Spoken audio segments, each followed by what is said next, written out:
17 रमजान को ग़ज़वा बदर, फतह अल्लाह ने, मदद सहाबा और रसूलुल्लाह की अल्लाह ने फरमाई। लेकिन यकीन जाने सहाबा का जज्बा था जो अल्लाह की मदद को खींच लाए। जब आप ग़ज़वा बदर के लिए निकले, थोड़ी मुसाफत के बाद हुज़ूर सल्लल्लाहु ताला अलैहि वसल्लम ने फरमाया कि ये आम मामला नहीं, ये जिहाद का मामला है, लिहाजा छोटी उम्र के जवान जो बिल्कुल इब्तदाई उम्र में आते हैं वो वापस, तकरीबन 15 साल से कम बच्चों को सरकार ने फरमाया तुम वापस चले जाओ। जिनमें कई सहाबी थे जो बाद में कहते हैं हमें बदर से वापस किया गया। मशहूर सहाबी हैं हज़रत साद इब्न अबी वक़ास रज़ियल्लाहु ताला अन्हु, मशहूर सहाबी हैं, अशरा मुबशरा में से। ये कहते हैं मेरा भाई उमैर इब्न अबी वक़ास, ये भी छोटा था, मैंने इसको देखा ये बड़े सहाबा के पीछे इधर उधर छुप रहा है। मैंने कहा उमैर क्यों?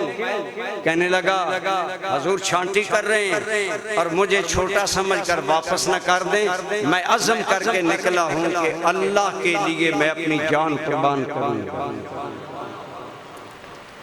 वही हुआ, सरकार रहमत सल्लल्लाहु अलैहि वसल्लम ने जब हजरत उमैर को देखा तो फरमाया उमैर तुम भी वापस चले जाओ। अब बाकी जिन्हें सरकार फरमाते वो सहाबी छोटे साइड पर होते गए, लड़के जो थे, लेकिन हजरत उमैर को जब कहा तो रिवायात में आता है कि हजरत उमैर फूट फूट कर रोने लगे और रोना शुरू कर दिया।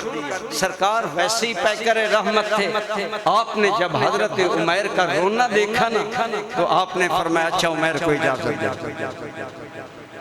इखलास था, उमैर के दिल में तकवा था, उमैर के दिल में आज अल्लाह के नाम पर लुटा देना था सब कुछ।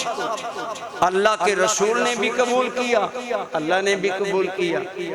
इतने छोटे थे कि हजरत साद कहते हैं कि जब उनके बड़े भाई, जब मैंने उनके गले में तलवार लटकाना चाहिए तो तलवार लंबी थी जो उनके पाँव पर लगती, लिहाजा मैंने कस के उनकी जूती के तस्मे बांधे।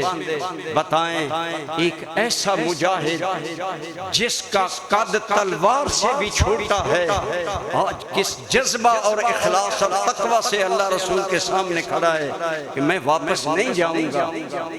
ये था वो इखलास असहाबे बदर जिसके नतीजे में अल्लाह ने फतह दी।